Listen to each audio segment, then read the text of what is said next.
I think my father is just one of those people. He's again very, very sure of who he is. If I feel like I've had 5% of his confidence, I could rule the world. Everything that happens online is not real. A lot of what you're seeing is very carefully curated. A lot of what you're seeing is, heavily airbrushed. I decided to talk about my mental health one day, and everything, including this conversation, has just kind of come from that one spur of the moment decision that I made.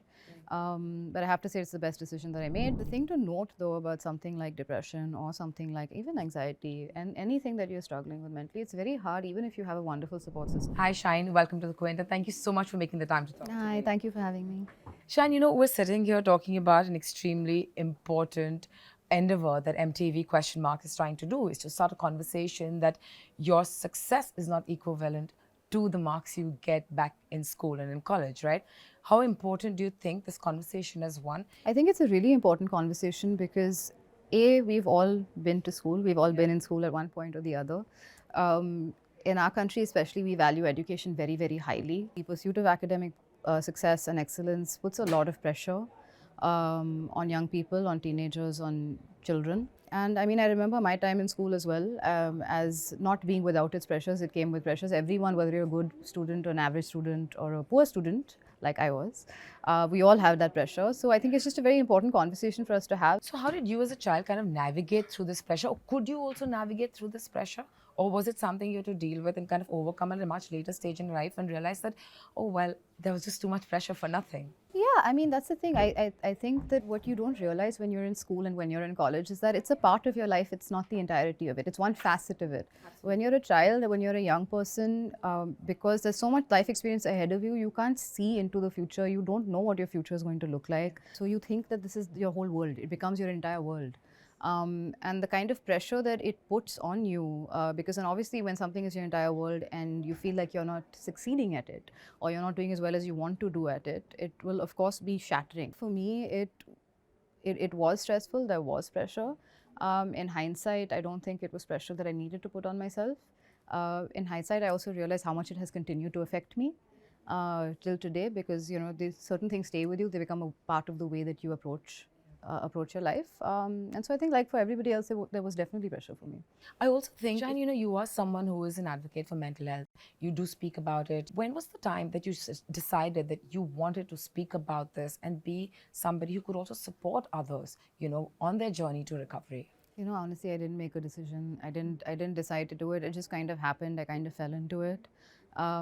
It was just for me, it was a spur of the moment sort of decision. I decided to talk about my mental health one day, and everything, including this conversation, has just kind of come from that one spur of the moment decision that I made. But I have to say it's the best decision that I made because, it has led me to a lot of wonderful conversations with a lot of wonderful people. It has led me to understanding that we're all going through something without exception. Everybody is experiencing something and going through something. I value the fact that I'm able to be open about this and have this conversation. Conversation and communication is an extremely important part of healing, right?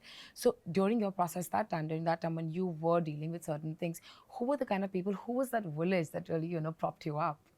I mean, like my family, my friends, everybody in my life. The thing to note though about something like depression or something like even anxiety and anything that you're struggling with mentally, it's very hard. Even if you have a wonderful support system, sometimes it's very hard to actually tap into it.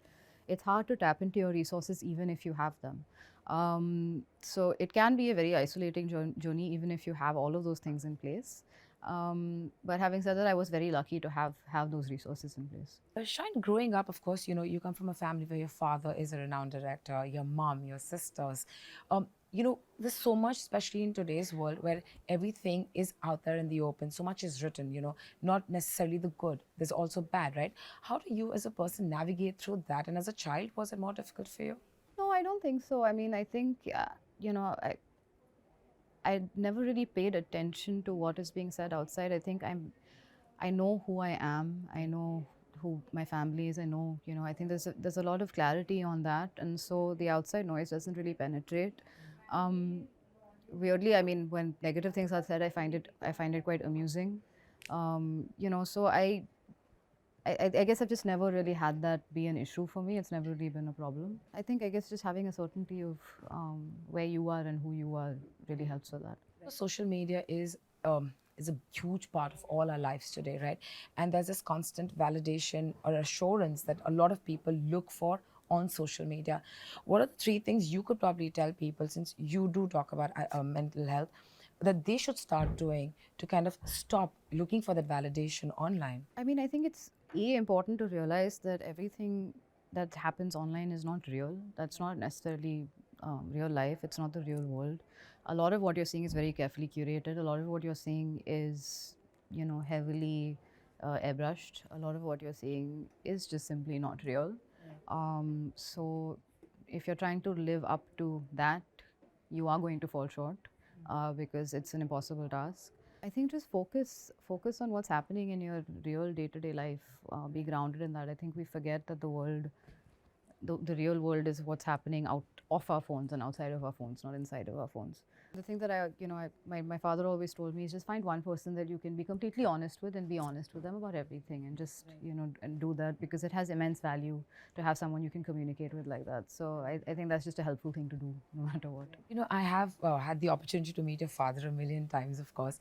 And, he is someone who's so, I think he really owns who he is. And I think maybe that's why he is who he is, right? Like, he's so comfortable in who he is. He doesn't really care about what to wear and how to look. He's like, this is me. And I guess that is something that you maybe get from him now. I mean, I hope so. I don't think I think I'm, compared to him, I'm a very insecure person.